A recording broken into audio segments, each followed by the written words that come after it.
Welcome back, RnR Talk, episode 17. 1-7, we're here with field manager Chad Rhoades. You like field manager? I never even asked you this. You like field manager or manager?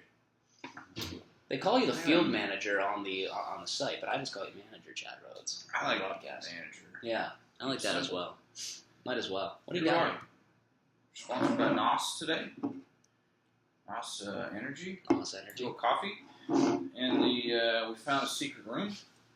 A little like storage room here in Joliet, Illinois. The first time in Joliet, we're at, I don't even know what the name of the hotel is. Is it Clarion?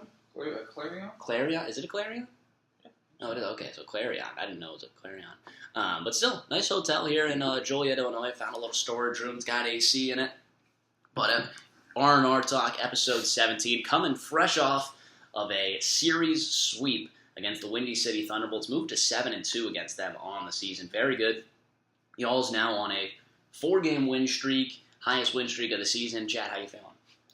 We feel good. I mean, you've been here the whole time and heard what the same messages that I've been trying to deliver. You've seen how the teams kind of come together, so you've been a part of that as well. So I could ask you how you're feeling. I'm feeling great. Fresh off of a sweep. I mean, that's amazing. I didn't have the broom in the broadcast booth, but I can just feel the energy. And it does seem like the vibes on the team are almost as good as it was in that opening series win. It's kind of neck and neck. You were real high after the opening series win against Quebec. It kind of seems like we're getting up there again. You got some fresh blood in the lineup that are really producing, also in the rotation as well. We'll keep talking about them, but no, I'm feeling great. And your message really was, it's been sticking. I do think it feels similar to that, like that first series, like you said, because everybody just made that team. They just went through a hard camp, and everybody on that team was trying to prove why they made the team. They're doing it for each other, and I thought that the first series played out like that. Not saying it got lost along the way a little bit, but like I said, you can't hide it after a few weeks. You can't hide who you really are and your intentions. But I feel like we've done a good job of being able to solidify the team once again, bring in the pieces and playing for one another. Everybody understands if they do their job, everybody else can do theirs too. So it makes it a lot easier when you got everybody that's pulling in the same direction and trying to help the guy out next to him. And then our starting pitching is finally trying to piece that together, and it feels good knowing they can get some quality starts. The defense knows that the guys are going to be pumping strikes, that they're going to be active, they're not going to get flat-footed, not going to get stiff and bored and tired and having to overcome too much on the offensive side too. So it allows that offense to be the killers that they are. Offense is scary. It really is. And then, we'll talk about some new guys that we got. But, no, the series was nice. Let's say you go into it want to win every single day. When it comes down to the same that day after you've already won the first two, it's no different. There's no lax. There's no let off the gas pedal. There's just kind of push through and see if we can cap this off and gain some ground right there. I mean, those are big. Those are huge. So it was nice to see that. I want to see that translate over a short bus trip, 45-minute over here to Joliet, so everybody's well rested, and get back after tonight. Yeah, absolutely. And we spoke about it at the beginning of the season, midway through the season.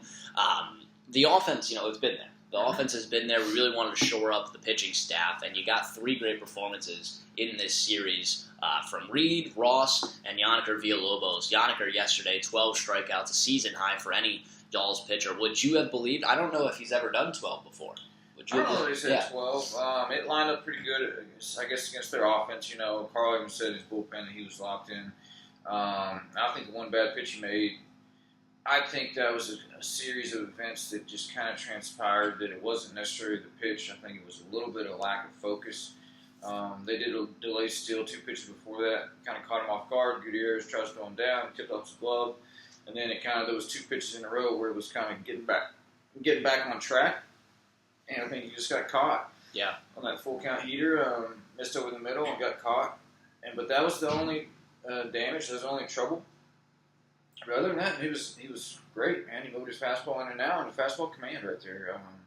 That's what we've been talking about. Was what we've been preaching. It was nice to have him make a statement with it. Yeah, no, you're right. Really, a 3-2 win, that was only one pitch mistake, or they had scored their run. So, a very good outing from Yannick Villalobos. Then you get some good outings out of the pen. Logan Campbell, Kleiman shutting it down. But we also had an exciting entrance into the lineup. It was Blaze O'Saban with 2 hits, 2 singles. He had 2 out of the 6 hits that we had. And what'd you see from Blaze? Number one, he can really run. He's not afraid of it. He fits what we're looking for. Yeah. And I asked him after that game, we stopped, gas station stopped real quick, and I caught him off by himself. I said, how'd you feel in the box? His answer was the answer I was kind of looking for. He's like, I feel good because the ball looked really big. It kind of looked like a beach ball. It was a little out front, a little antsy. I was like, I can see that. It's what's going to happen to those young players the first couple of games. You're going to get antsy a little bit. But the fact that he was seeing the ball big, he had some quality takes. Yeah. There was some takes. And what was crazy about it is the guy that he faced in his debut was one of the better arms we've seen as far as starter-wise stuff. And he was making some really good takes, and he wasn't afraid of it, and he was seeing the ball well. That was impressive. Didn't get much action out center, and he'll get a day. He'll be off today, then get back in there tomorrow, and just give him a couple days.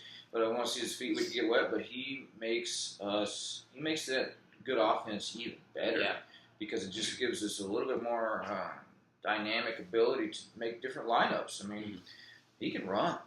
Really run. Yeah, no, he definitely can. Burns it down the line. He had 3 grounders over to third base, was able to beat 2 of them out for base hits. He found out pretty quickly if you hit the ball high on this turf, it's going to bounce, and you just use your legs to beat it out. But he was burning down the line. I like just thinking about this right now. Burning Blaze Saban. Burning Blaze Saban. Burning Blaze Saban. O'Saban. Burning Blaze O'Saban. You're right, and he does have that tattooed on his forearm. So I did see that in person. So we're continuing this. Now we're going to Joliet, and we haven't seen them yet this year. What have you seen? Just by looking at their record and stuff. What have you seen from this team? Maybe in years past as well. I can't look at them years past now because they're completely different this year. New management, a lot of new players. Had a lot of players leave. I think there's only 3 or 4 returners on that offensive side. We looked up how they stacked up team to team in the same categories as us as far as, walks, strikeouts, runs scored, hits, extra base hits, all that type of stuff. And then you kind of look at the pieces, who their producers, who the run producers, who's scoring the most, who's driving in the most. And we faced Workington last year, so we know who he is. And he's got 34 RBIs, and there's not the next guy on there. There's a couple guys with 16. So he's doing damage. They got 19 homers. He's got 9 of them. He's got 11 doubles, hitting 305. We know MacArthur, too. He's been hitting down the bottom of the order a little bit. He was leadoff last year. He's hit 305. A lot of singles. They move the ball around a little bit. He's dangerous. He's a tough at bat. He'll draw some walks. But overall, as far as we stack up head-to-head on paper, offensively better. Yeah. I think this field plays a little bit different. It's similar to Windy City. It plays kind of funny. The goal here is it's easier to hit earlier in that game than it is later. It's the way the lights kind of play, but the infield's slow. It sucks it up. A lot of it should be clean defense. Outfield's big, center's big, the gaps are huge. So you need to cover some ground out there, make some good reads. But you got to push this on got to push it on the bases here. You got to take the extra base. You got to get in scoring position. You got to move runners over here. Necessarily here, you can't rely on the long ball.